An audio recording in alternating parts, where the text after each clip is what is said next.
গণঅভ্যুত্থানের পর নতুন প্রেক্ষাপটে ডাকসু নির্বাচনকাল, গণতান্ত্রিক যাত্রায় দিশা খুঁজে পাওয়ার আশা শিক্ষার্থীদের। ছাত্র সংসদ ভোটের ফল প্রভাব ফেলতে পারে জাতীয় নির্বাচনে, মনে করে জামাত। আকাঙ্ক্ষা ভিন্ন, বলছে বিএনপি।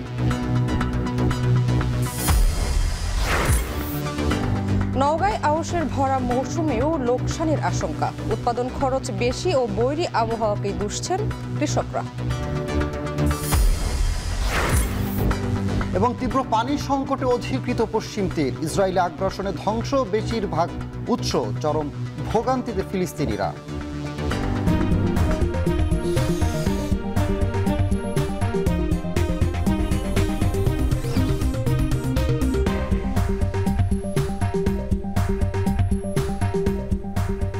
স্বাগত। এখন সকালে পুরো আয়োজন আপনাদের সঙ্গে আছে আমরা দুজন, আমি সানিম রিথা এবং আমি শামিমা শাম্মী। গণঅভ্যুত্থানের পর নতুন বাস্তবতায় কাল অনুষ্ঠিত হতে যাচ্ছে ডাকসু নির্বাচন। বহুল কাঙ্ক্ষিত এই ভোটের মধ্য দিয়ে দেশের গণতান্ত্রিক যাত্রা দিশা খুঁজে পাবে বলে মনে করছে ঢাকা বিশ্ববিদ্যালয়ের শিক্ষার্থীরা। হারজিতের হিসাব না কষে ছাত্রদের কল্যাণে নিজেদের নিবেদিত রাখার প্রত্যয় বিভিন্ন প্যানেলের প্রার্থীদের, আর সুষ্ঠু ভোটের প্রত্যাশা ভোটারদের। আরও জানাচ্ছেন জাওয়াত মাহমুদ। ঢাকা বিশ্ববিদ্যালয়ের এমন প্রাণবন্ত রূপ কবে কে দেখেছে? রাজনীতির নানা পথ, মতাদর্শিক লড়াইয়ের তুমুল বাকবিতণ্ডা, বিশ্ববিদ্যালয়ের প্রতিটি ভাজে, চায়ের আড্ডায়, ক্যাফেটেরিয়া থেকে হলের বারান্দায় কিংবা সবুজে ঘাসে আলোচনা সভার সব কিছু জুড়ে আছে ডাকসুর অপেক্ষা। ঢাকা বিশ্ববিদ্যালয়ের শিক্ষার্থীদের কাছে এই ডাকসু এক আরাধনার নাম, যে আরাধনা ধরা দিবে আগামীকাল ভোটের ব্যালটে প্রার্থী নির্বাচনের মধ্য দিয়ে। এমন এক ডাকসু নির্বাচন পেতে বছরের পর বছর এখানকার শিক্ষার্থীদের রক্ত ঝরেছে পুরো প্রাঙ্গণ জুড়ে। অপেক্ষা করতে হয়েছে একটি রক্তাক্ত গণঅভ্যুত্থানের। কাল সকাল 8টা থেকে বিকাল 4টা পর্যন্ত প্রায় 40,000 ভোটার কেন্দ্রীয় সংসদে 28টি ও হল সংসদে 13টি পদে মোট 41টি ভোট প্রয়োগ করার মধ্য দিয়ে বিশ্ববিদ্যালয়ের ভবিষ্যৎ নেতা নির্বাচন করবেন। নির্বাচনে যারা প্রতিদ্বন্দ্বিতা করছেন, সুষ্ঠু ডাকসু নিয়ে প্রশ্নচিহ্ন থাকলেও তাদের প্রত্যাশা নিরপেক্ষ ডাকসুর। নির্বাচন আমরা আশা করছি সুষ্ঠু হবে, কারণ এটা বাংলাদেশের 24 অভ্যুত্থানের পরে প্রথম একটা ডেমোক্রেটিক ইলেকশন হচ্ছে, সবারই অ্যাটেনশন এখানে আছে।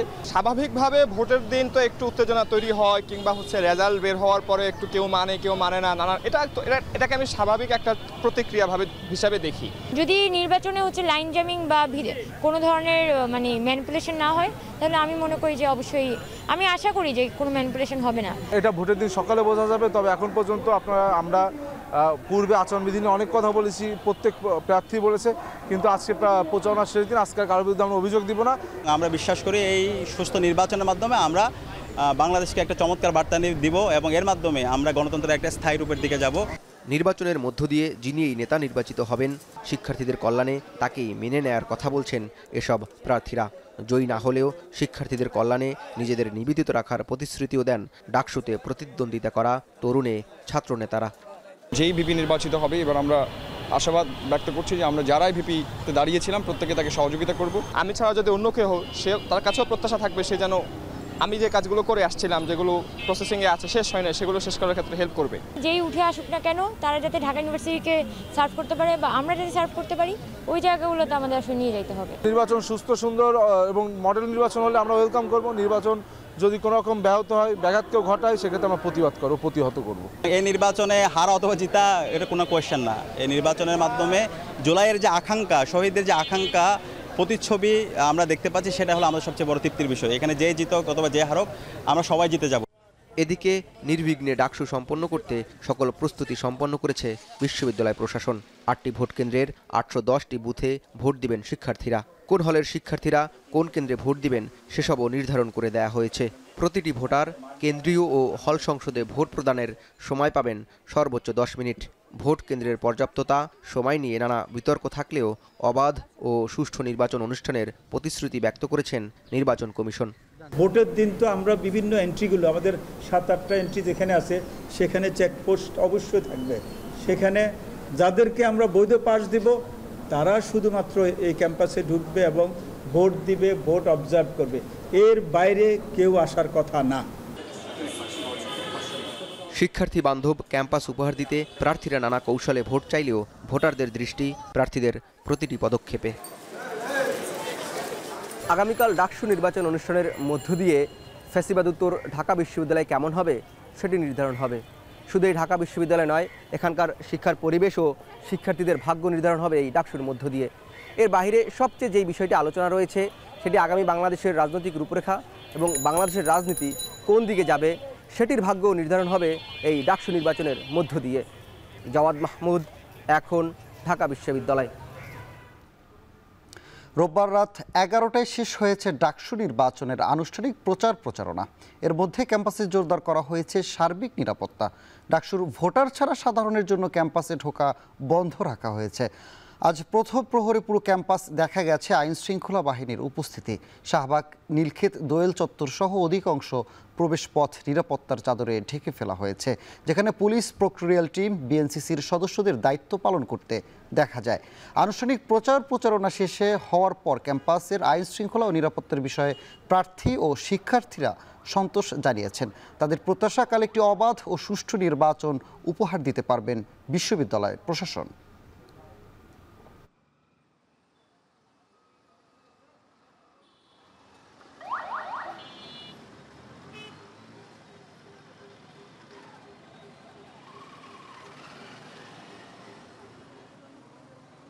ক্যাম্পাসের নিরাপত্তা নিয়ে এবং ক্যাম্পাসের প্রশাসন তাদের দায়িত্ব না, আমি খুবই স্যাটিসফাইড। ডাকসু নিয়ে একটা আশঙ্কা তৈরি করছিল যে ঝামেলা হতে পারে, সে কোনো সংখ্যায় আমি দেখছি না। এবারে ডাকসুতে 100% সুষ্ঠু নির্বাচন হবে, কারণ এবারে ডাকসুর মধ্যে একটি সুষ্ঠু এবং উৎসবমুখর পরিবেশ দেখা যাচ্ছে।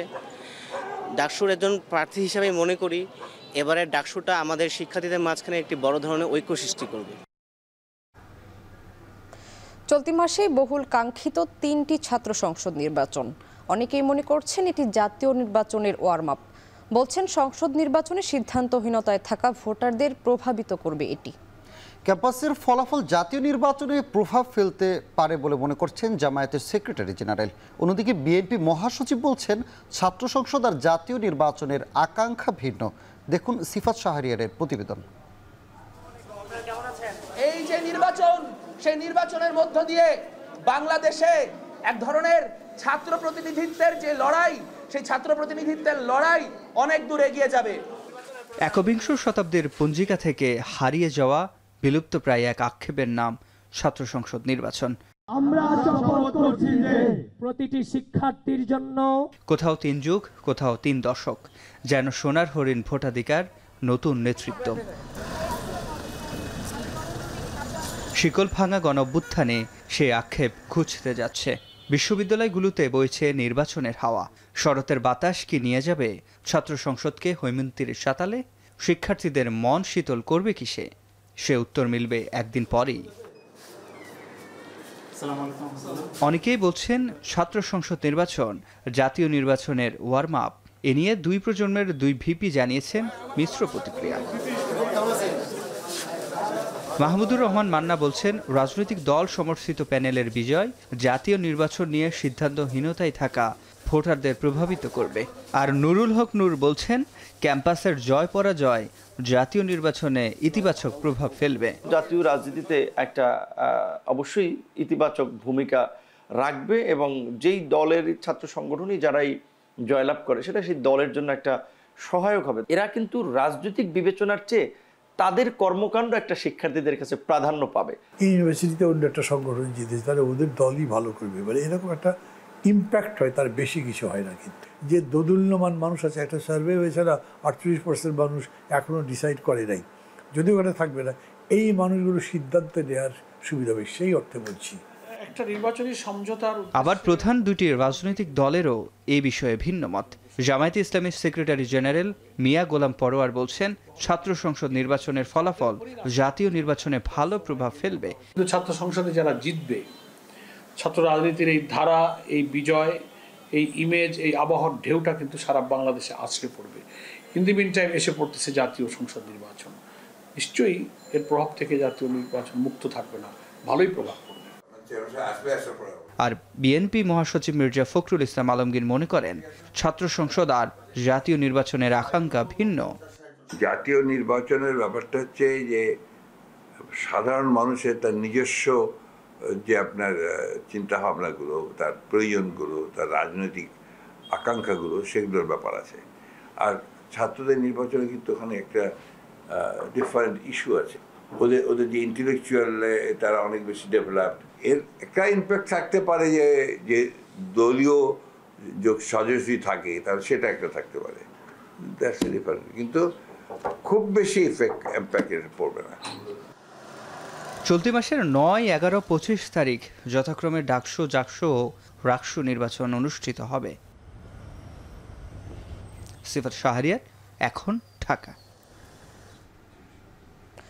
প্রতিষ্ঠার 25 বছর পর ছাত্র সংসদের দাবি তুলেছেন টাঙ্গাইলের মাওলানা ভাসানী বিজ্ঞান ও প্রযুক্তি বিশ্ববিদ্যালয়ের শিক্ষার্থীরা।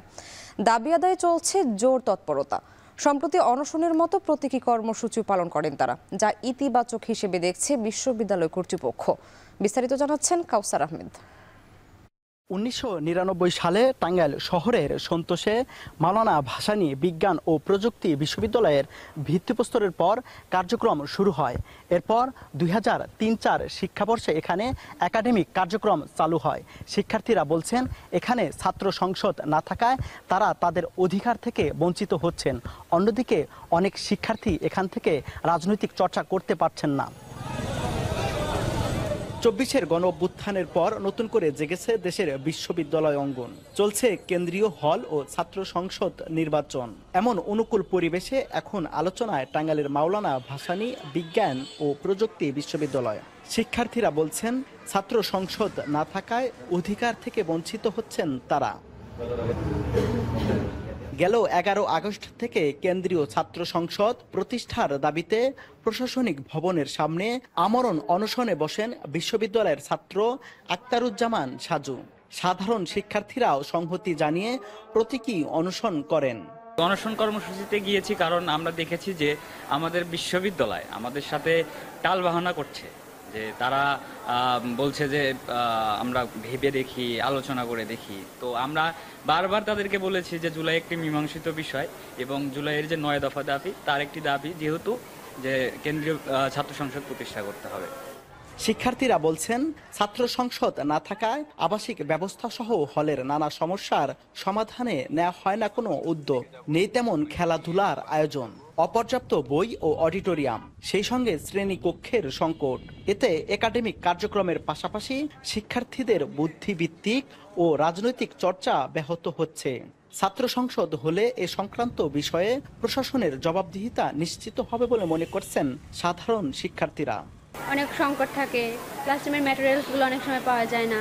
ছাত্র সংসদ আমাদের হেল্প করবে এগুলা পূরণ করে দিতে, জবাবদিহিমূলক একটা ব্যবস্থা থাকবে আর কি ক্যাম্পাসে। এই ছাত্র সংসদের মাধ্যমে আমরা ছাত্রদের অধিকার আদায়ের প্রতিষ্ঠা ইনশাল্লাহ কার্যকর করতে পারবো। যে কোনো সমস্যা প্রশাসন যেন স্বেচ্ছাচারিতা না করতে পারে এবং বিশ্ববিদ্যালয় সকল ক্ষেত্রেই যেন কেউ বৈষম্যের শিকার না হয়, সেই জন্য ছাত্র সংসদ অত্যন্ত প্রয়োজনীয়।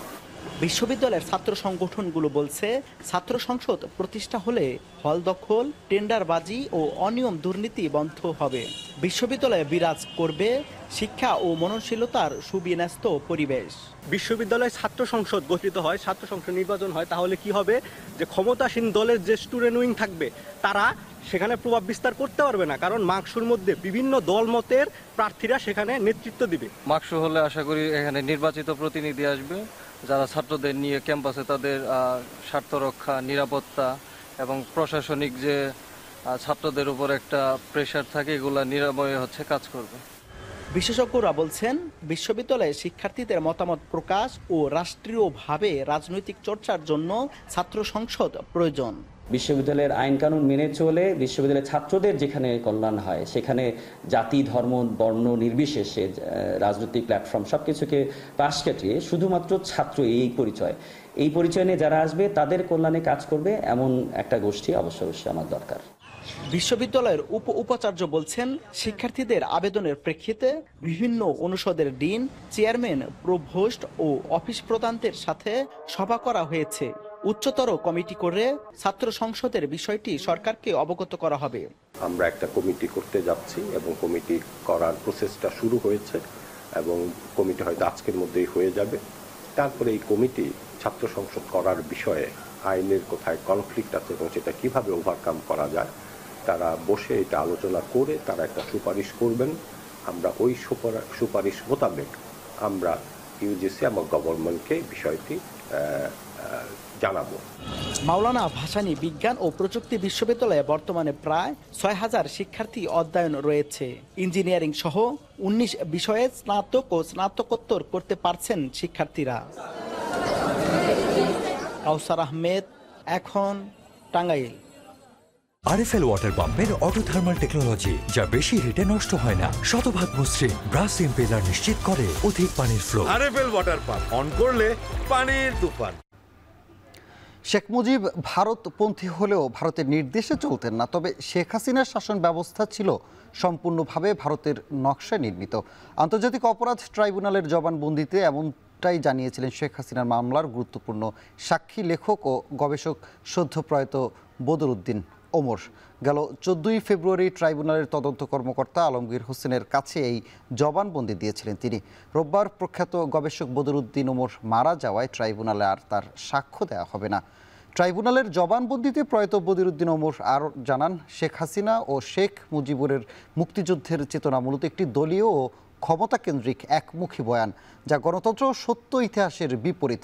এছাড়াও শেখ হাসিনার 15 বছরের রাষ্ট্রীয় দুর্নীতি ও অর্থ পাচার এমন পর্যায়ে পৌঁছেছিল যা ব্রিটিশ ও পাকিস্তান আমলেও দেখা যায়নি বলেও জবানবন্দিতে উল্লেখ করেন তিনি।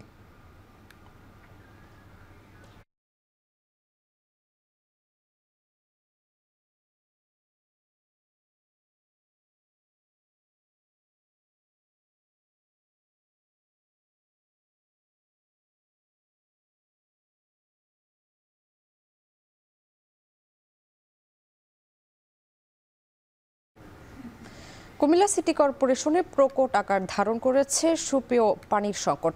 কর্পোরেশনের আওতায় 6টি বড় পানির ট্যাঙ্কি থাকলেও সংযোগ সুবিধা পাচ্ছেন মাত্র 3,500 পরিবার, অথচ এই নগরীতে থাকেন প্রায় 10 লাখ মানুষ।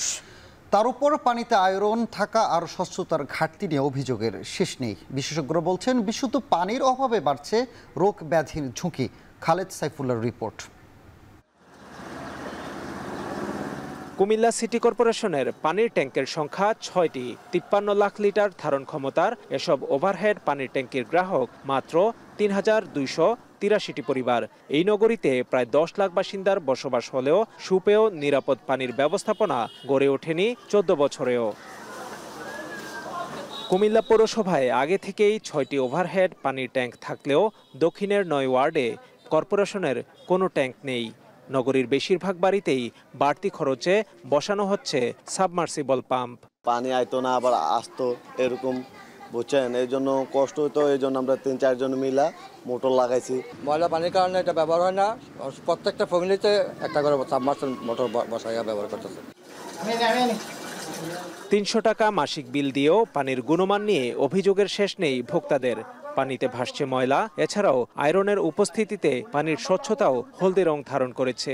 এদিকে পানিতে আয়রনের কথা স্বীকার করে পাম্প অপারেটর জানালেন, বিদ্যুতের ভোল্টেজ কম থাকায় সময় মতো পাম্প চালু করা সম্ভব হয় না। পানির সাথে ছাড়ার সাথে এই আপনার গাতরা বার হয়, অনেক সময় হলুদও হয়ে যায়। আবার এই পানিটা খাওয়া যায় না, খাইতে গেলে দাঁত শিশি যায়। কাপড় ধোয়া বা থালা বাসন ধোয়ার মতো উপযোগী, গোসল করাতে মানুষের অনেক ক্ষয়ক্ষতি হইতেছে। এই যেমন মাথার চুল পড়ে যাইতেছে। যে পানি রাখা দিলে এই মারাটা হলুদ হয়ে যায় পানি, আর আপনার দেখা গেছে এক সময় পানি পাওয়া গেলে আর সময় পানি পাওয়া যায় না। ভোল্টেজ কম আছে, পানির লাইন আমি দিতে পারতাছি না।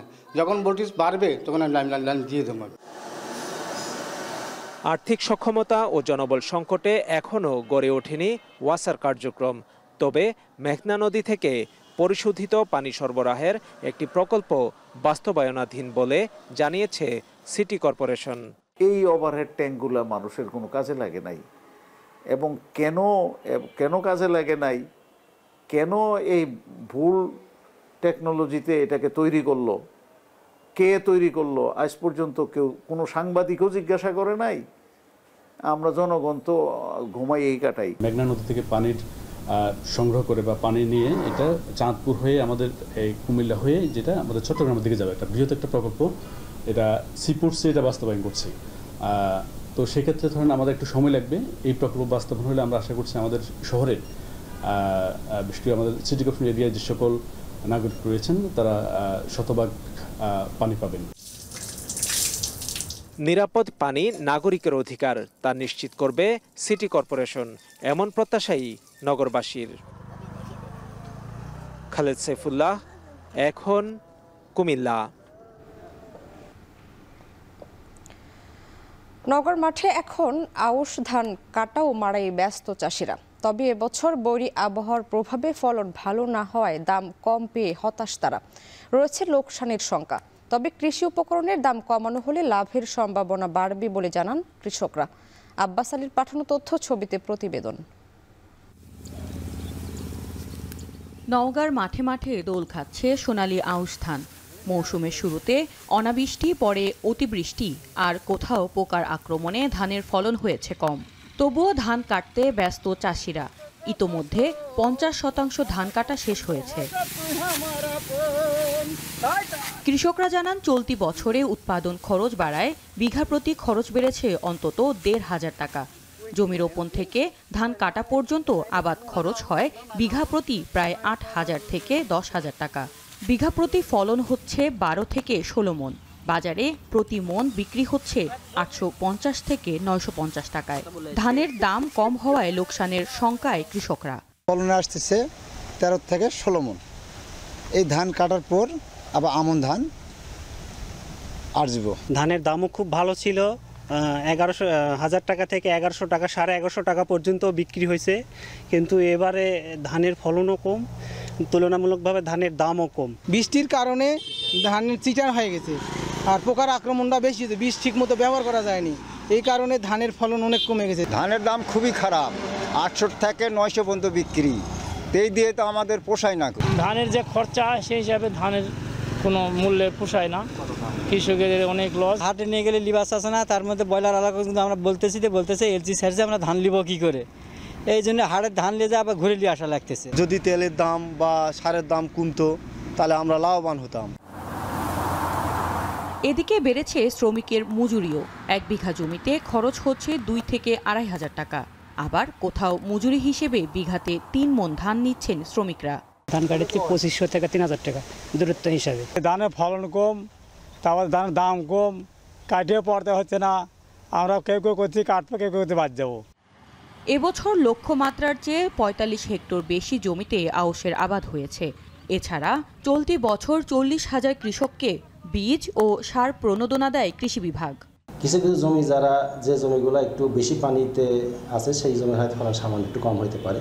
তাছাড়া ফলন ভালো এবং কৃষক একটু দাম ভালো পাইছে এবার, এই জন্য কৃষক মোটামুটি ভালো খুশি। তারা 2টা ফসল মানে বোরো ধান কাটার পরে এই আউশটা করার পরে তারা আবার কিন্তু আমনে চলে যাবে, যার জন্য মাঝখানে একটা বেশি ফসল পাচ্ছে, এই জন্য তারা আসলে খুশি।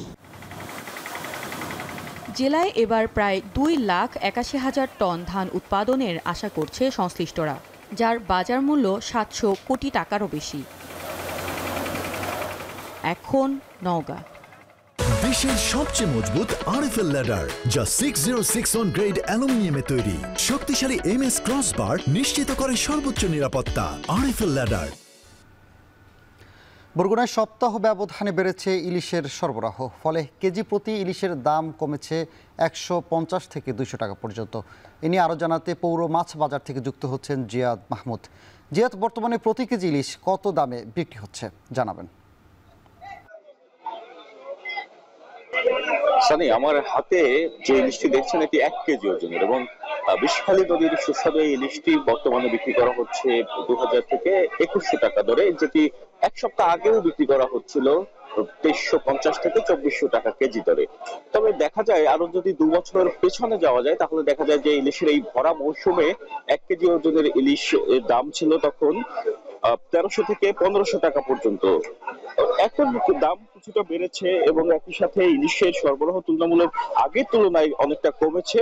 আপনাকে জানিয়ে রাখি যে বরগুনার যে পাথরঘাটা মৎস্য অবতরণ কেন্দ্র কিংবা ফকিরহাট মৎস্য উপকেন্দ্র, সেখানে ইলিশের সরবরাহ গত সপ্তাহ থেকে কিছুটা বেড়েছে, তবে যে কাঙ্ক্ষিত পরিমাণ ইলিশ সেই ইলিশে কিন্তু দেখা মিলছে না। আরো একটি বিষয় লক্ষণীয় যে সেখানে মাছের মন বিক্রি করা হচ্ছে। প্রতি মন ইলিশ যেগুলো বড় আকৃতির সেগুলো বিক্রি করা হচ্ছে 80 থেকে 85,000 টাকা দরে এবং মাঝারি আকৃতির ইলিশের মন বিক্রি করা হচ্ছে 70 থেকে 75,000 টাকা দরে।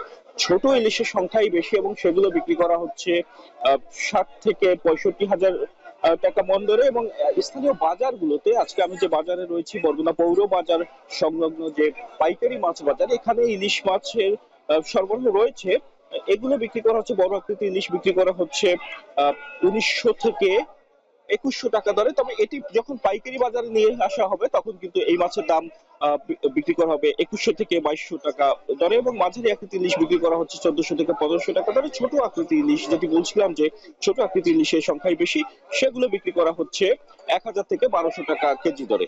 অন্যান্য মাছের ক্ষেত্রে আমরা দেখেছি যে সরবরাহ রয়েছে। সামুদ্রিক মাছের ঢালা মাছ বিক্রি করা হচ্ছে 130 থেকে 150 টাকা, আইড়, কাউইন এগুলো বিক্রি করা হচ্ছে 750 থেকে 850 টাকা, এবং পাবদা বিক্রি করা হচ্ছে 350 টাকা দরে। নদীর যে ছোট চিংড়ি সেগুলো বিক্রি করা হচ্ছে 550 থেকে 600 টাকা দরে, এবং গলদা চিংড়ি বিক্রি করা হচ্ছে 850 থেকে 1000 টাকা কেজি দরে। এবং আমরা আজকে দেখেছি যে কোরাল মাছ, সামুদ্রিক যে কোরাল রয়েছে সেগুলো বিক্রি করা হচ্ছে 900 থেকে 1000 টাকা। বেলে মাছ বিক্রি করা হচ্ছে 1000 টাকা কেজি দরে। তবে কোরালের ক্ষেত্রে একটি ভেরিয়েশন রয়েছে, যেমন এখানে সাতক্ষীরা থেকে একটি কোরাল মাছ আসে, চাষের কোরাল, আর সেগুলো বিক্রি করা হচ্ছে 650 টাকা কেজি দরে। এবং অন্যান্য মাছের ক্ষেত্রে আমরা দেখেছি যে দাম কিছুটা অপরিবর্তিত রয়েছে।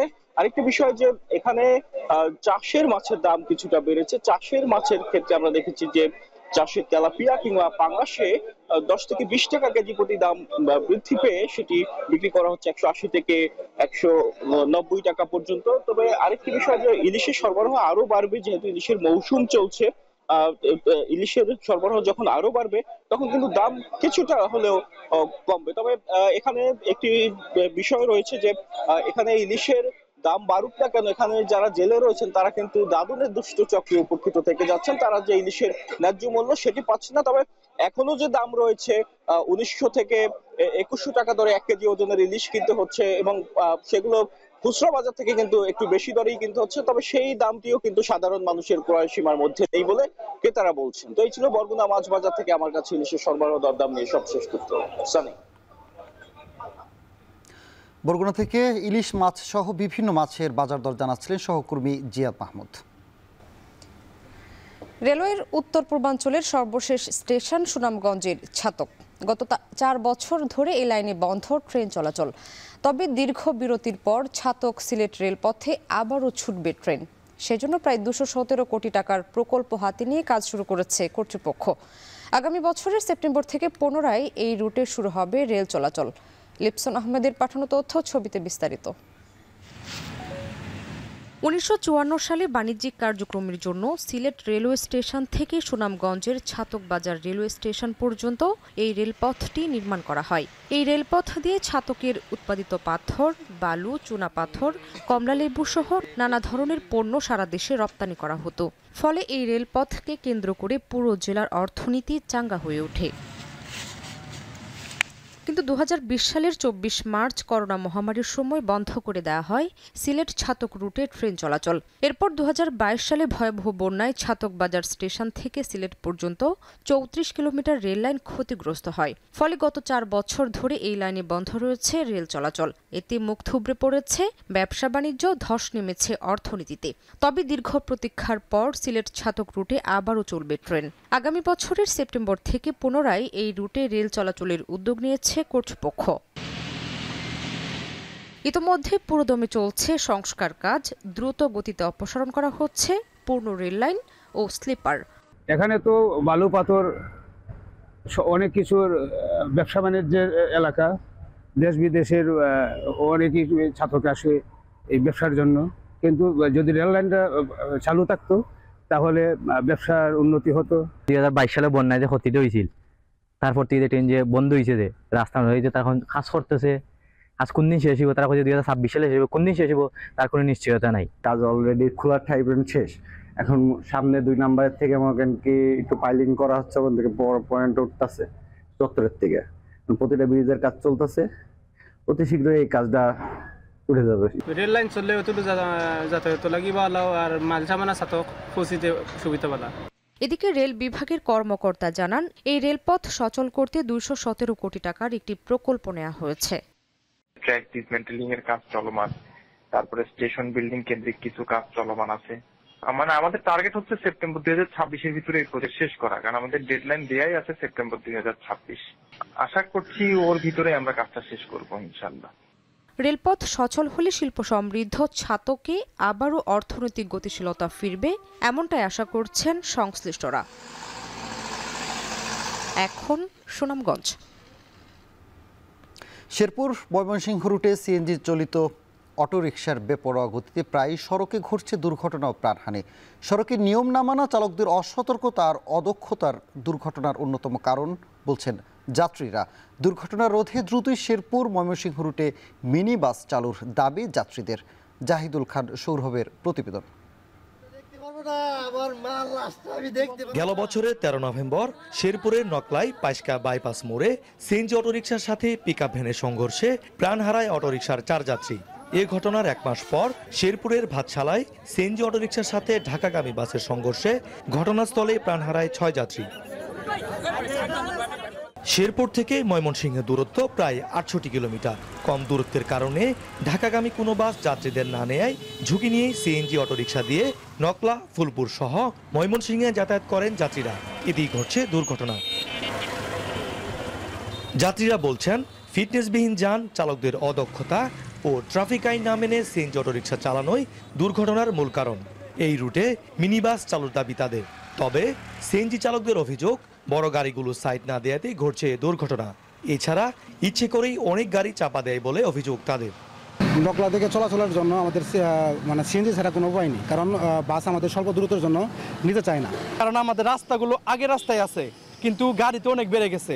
আমরা চাইতেছি রাস্তায় যাতে সিএনজি ড্রাইভারগুলো প্রশিক্ষণ হয়ে চলে, তা না হলে যাতে আমাদের মিনি বাসের ব্যবস্থা করে। বেপরোয়া সিএনজি চালানোর কারণে যে শুধু যাত্রীরা এই দুর্ঘটনার প্রবলে পড়তেছে তা নয়, ড্রাইভারেরাও কিন্তু দুর্ঘটনার প্রবলে পড়তেছে। যদি ছোট বাস, মিনি বাস চালু হয় তাহলে আমাদের শেরপুরবাসীর জন্য সুবিধা হবে। আমরা সরকারের কাছে আবদার জানাই। আমরা সিএনজি চালাই শেরপুর টু ময়মনসিংহ। বড় গাড়ি বিভিন্নভাবে সিএনজিকে হয়রানি করে, চাপ দেয়। বড় বড় গাড়িগুলি মনে করেন গাড়ি মনে করে না, যার কারণে একটু জায়গা পাইলে বড় গাড়ি মাথা ঢুকাই দিয়ে পাল্লা মারাছে, আমাদের অ্যাক্সিডেন্ট করে থেকে যায়। অবৈধ চালক ও সিএনজি অটোরিকশার বিরুদ্ধে অভিযান চলমান রয়েছে বলে জানান জেলা পুলিশের এই কর্মকর্তা। মহাসড়কে সিএনজি অটোরিকশা চলাচলের কোনো নিয়ম নেই, তবুও আইন না মেনে যারা গাড়ি চালাচ্ছেন তাদের বিরুদ্ধে ব্যবস্থা নেওয়া হচ্ছে বলে জানায় বিআরটিএ। শেরপুর জেলা পুলিশের পক্ষ থেকে আনঅথরাইজড গাড়িগুলো যেন রাস্তায় না চলে আমরা নজরদারি আছে আমাদের, এবং নানা সময় আমরা এদেরকে মহাসড়কে না ওঠার জন্য, মহাসড়কে আনঅথরাইজড গাড়িকে না চলার জন্য আমরা এদেরকে নানাভাবে উদ্বুদ্ধ করে আসছি, এবং বিভিন্ন সময় আমরা মামলা এবং জরিমানা করে তাদেরকে মিনিমাইজ করে রাখার চেষ্টা করতেছি। তো হাইওয়েতে চলা নিষেধ, সারা বাংলাদেশে যে এরকম নিয়ম এখানেও একই। এইখানে হাইওয়েতে চলাচল নিষেধ, চলতে পারবে না। তারপরে কিছু কিছু হাইওয়েতে উঠতে গেলে দেখা যায় চলতেছে। এই ক্ষেত্রে আমরা জেলা প্রশাসন, পুলিশ বিভাগ এর সমন্বয়ে আমরা মোবাইল কোড করি, মাঝে মাঝে মোবাইল কোড করে এদের বিরুদ্ধে যখন আমরা রাস্তা পাই এগুলো ব্যবস্থা নিচ্ছি, অ্যাকশন নেই, জরিমানা করতেছি। বিআরটিএর পরিসংখ্যান বলছে গত 1 বছরে শেরপুরে সড়ক দুর্ঘটনায় 30 জনেরও বেশি মানুষ মারা গেছে। জাহিদুল খান সৌরভ, এখন শেরপুর। এবার আন্তর্জাতিক প্রসঙ্গ। তীব্র পানির সংকটে ভুগছে অধিকৃত পশ্চিম তীরের ফিলিস্তিনি জনগণ। শুকিয়ে গেছে তাদের ফসলের মাঠ, পর্যাপ্ত খাবার পানি পাচ্ছে না বাসিন্দারা। পানি সংগ্রহ করতে গিয়ে প্রাণ হারিয়েছে বহু ফিলিস্তিনি। পশ্চিম তীরের বেশিরভাগ পানির উৎস দখল ও ধ্বংস করে ফেলেছে ইহুদি বসতি স্থাপনকারীরা। বিস্তারিত জানাচ্ছেন তানফির জনি।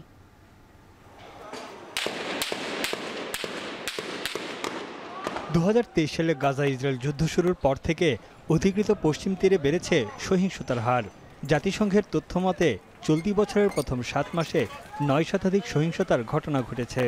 ফিলিস্তিনিদের অভিযোগ, এই অঞ্চল থেকে তাদের বিতাড়িত করার মিশনে নেমেছে অবৈধ ইহুদি বসতি স্থাপনকারীরা। অধিকৃত পশ্চিম তীরে ফিলিস্তিনিরা দীর্ঘদিন ধরেই পানির জন্য লড়াই করে যাচ্ছে। এবার ইহুদি বসতি স্থাপনকারীরা তাদের বেশ কয়েকটি পানির উৎস বন্ধ করে দিয়ে পরিস্থিতিকে আরও ভয়াবহ করে তুলেছে। জাতিসংঘ বলছে গেল 6 মাসে অধিকৃত পশ্চিম তীরের পানির কূপ, পাইপলাইন, সেচ নেটওয়ার্ক এবং পানির অবকাঠামোতে ভাঙচুরের 62টি ঘটনা ঘটেছে। পর্যাপ্ত খাবার পানি পাচ্ছে না ফিলিস্তিনি বাসিন্দারা, শুকিয়ে গেছে তাদের ফসলের মাঠ। তীব্র পানির সংকটে ভুগছে গবাদি পশু। অধিকৃত পশ্চিম তীরের প্রশাসনিক রাজধানী রামাল্লায় পানির সংকটে বাসিন্দারা হাহাকার করছে। إذا بسكروه بيقطع المي البير بيطفي وإذا طفى البير هذا مشكلة. فيها يعني ضغط بسبب المستوطنين قطعوا المي عن كفر مالك وهي أساس اللي بتوزع على الضفة. بدنا الساعة المي رايح يصير النزاع أكثر من الاحتلال. أهم مش المي عندنا. রামাল্লা থেকে প্রায় 16 কিলোমিটার উত্তর পূর্বে আইন সামিয়া একটি মিঠা পানির ঝর্ণা ও পানি বিতরণ কেন্দ্র দখল করে রেখেছে ইহুদি বসতি স্থাপনকারীরা। অথচ এই উৎসগুলোর উপর প্রায় 20টি ফিলিস্তিনি গ্রাম নির্ভর করে আছে। পানির উৎস ধ্বংস বা নষ্ট করার বিষয়টি ইসরায়েলি সেনাবাহিনী স্বীকার করলেও কোনো ব্যবস্থা নেয়নি। الإسرائيليين هدفهم مش تخفيض مياه بحجج طبيعية أو بحجج نقص الأمطار. الموضوع أمني واقتصادي وممنهج من قبل حكومة المستوطنين لترحيل الناس. সম্প্রতি ইহুদি বসতি স্থাপনকারীরা অধিকৃত পশ্চিম তীরের বেশিরভাগ প্রাকৃতিক ঝর্ণার নিয়ন্ত্রণ নিয়ে সেখানে ফিলিস্তিনিদের প্রবেশ করতে দিচ্ছে না। জীবন বাজি রেখে পানি সংগ্রহ করতে দূর দূরান্তে যেতে হচ্ছে ফিলিস্তিনিদের। বর্তমানে এই অঞ্চলের পানির উৎস মূলত ইসরায়েলিদের হাতে। منتعشة جدا نتيجة انه في هناك كميات كبيرة من المياه ومياه بدون حساب عند المستوطنين، بينما في المقابل التجمعات الفلسطينية بتلاقيها تجمعات جافة لا يوجد فيها ماء حتى للشرب. তবে ইসরায়েলি কর্তৃপক্ষের দাবি প্রতি বছর 90 মিলিয়ন ঘনমিটার পানি ফিলিস্তিনি কর্তৃপক্ষকে তারা বুঝিয়ে দেয়। ফিলিস্তিনিদের পানির সংকট তেমন নেই। This is our land. If they want to live here peacefully with us, okay. But if anybody wants to kill us and wants us to leave here, they're the ones who have to leave. অধিকৃত পশ্চিম তীর, পূর্ব Jerusalem এবং গাজা উপত্যকা নিয়ে একটি স্বাধীন ফিলিস্তিনি রাষ্ট্র গঠনের দাবি জানিয়ে আসছে ফিলিস্তিনি কর্তৃপক্ষ। জাতিসংঘ সহ বেশ কয়েকটি দেশ পশ্চিম তীরে বসতি স্থাপনকে আন্তর্জাতিক আইনের পরিপন্থী বলেও মত দেয়। বিশেষজ্ঞদের ধারণা, ভবিষ্যৎ ফিলিস্তিনি রাষ্ট্র গঠনে বড় বাধা হয়ে দাঁড়াবে পশ্চিম তীরের বসতি স্থাপনকারীরা। তানভীর জানি, এখন বিশ্ব। বিশ্বের সবচেয়ে দামি ক্রিকেট বোর্ড হিসেবে অনেক আগেই নিজেদের নাম নিশ্চিত করেছে ভারতের ক্রিকেট নিয়ন্ত্রক সংস্থা বিসিসিআই। দিন যত পেরিয়েছে ততই ফুলে ফেঁপে উঠেছে বিসিসিআইয়ের ব্যাংক ব্যালেন্স। সবশেষ 5 বছরে বিসিসিআইয়ের নগদ সম্পদ বেড়েছে কয়েক গুণ। বিস্তারিত থাকছে জুবাইর আহমেদের প্রতিবেদনে। ব্যাংকের হিসেবে শেষ 5 বছরে যুক্ত হয়েছে 20,185 কোটি টাকা। এমন একটা সংখ্যা আর্থিকভাবে নিশ্চিতভাবেই শক্তিশালী অবস্থানকে নিশ্চিত করে। হাজার কোটি টাকার এই হিসেবটা গেল অর্ধ দশকে টের পেয়েছে ভারতের ক্রিকেট বোর্ড বিসিসিআই। আর্থিক বিচারে বিশ্বের সবচেয়ে বড় ক্রিকেট বোর্ডের সক্ষমতার নজির এই ব্যাংক ব্যালেন্স। বিসিসিআইয়ের বার্ষিক সাধারণ সভায় সংস্থার সাধারণ সম্পাদক নিজেদের আর্থিক বিবরণীতে এই তথ্য তুলে ধরেন। এতে জানানো হয় 2023-24 অর্থ বছরে সকল রাজ্যের ক্রিকেট বোর্ডকে আর্থিক সাহায্যের পর বিসিসিআইয়ের ব্যাংকে মোট অর্থের পরিমাণ 20,686 কোটি রুপি। বাংলাদেশের টাকার অঙ্কে যা প্রায় 28,500 কোটি টাকার বেশি। অথচ 2019 সালেও বিসিসিআইয়ের কোষাগারে ছিল প্রায় 8,367 কোটি টাকা। রাজস্ব ফাঁকের অভিযোগ দীর্ঘদিন ধরেই বিসিসিআইয়ের নামের পাশে। সবশেষ আর্থিক বিবরণীতে অবশ্য এই বিতর্কের জবাবও মিলেছে। 2023-24 অর্থ বছরে শুধুমাত্র আয়করের জন্য 4,350 কোটি টাকা বরাদ্দ রেখেছে ভারতের ক্রিকেট বোর্ড। অবশ্য এতটা আর্থিক উন্নতির পরেও ম্যাচ সম্প্রচার এবং পুরুষ দলের খেলা থেকে আয় কমেছে ভারতের। 2023 সালে নিজ দেশে বিশ্বকাপ সম্প্রচারের সুবাদে 2,500 কোটি রুপি পেয়েছিল বিসিসিআই, সেটা নেমে এসেছে 831 কোটি রুপিতে। এমন অভাবনীয় আর্থিক উন্নতির সুবাদে বেড়েছে ব্যয়ও। ক্রিকেট অবকাঠামো উন্নয়নে 500 কোটি রুপি এবং অবকাঠামো উন্নয়নে 1200 কোটি রুপি বরাদ্দ রাখার ঘোষণা দিয়েছে বিসিসিআই। জুবাইর আহমেদ, এখন। শেষ করছি এখন সকাল। তবে তার আগে শিরোনামগুলো আরো একবার। গণ অভ্যুত্থানের পর নতুন প্রেক্ষাপটে ডাকসু নির্বাচনকাল, গণতান্ত্রিক যাত্রায় দিশা খুঁজে পাওয়ার আশা শিক্ষার্থীদের। ছাত্র সংসদ ভোটের ফল প্রভাব ফেলতে পারে জাতীয় নির্বাচনে, মনে করে জামাত। আকাঙ্ক্ষা ভিন্ন বলছে বিএনপি। নওগাঁয় আউশের ভরা মৌসুমেও লোকসানের আশঙ্কা, উৎপাদন খরচ বেশি ও বৈরী আবহাওয়াকে দুষছেন কৃষকরা। এবং তীব্র পানি সংকটেও অধিকৃত পশ্চিম তীর, ইসরায়েলি আগ্রাসনের ধ্বংস বেশিরভাগ উৎস, চরম ভোগান্তিতে ফিলিস্তিনিরা। এই ছিল এখন সকালে। এখন টেলিভিশন ওয়েবসাইটে দেখতে ভিজিট করুন www.ekon.tv এবং ফেসবুকে দেখতে ভিজিট করুন facebook.com/tv.ekon এবং ইউটিউবে দেখতে ভিজিট করুন youtube.com/c/ekhon tv।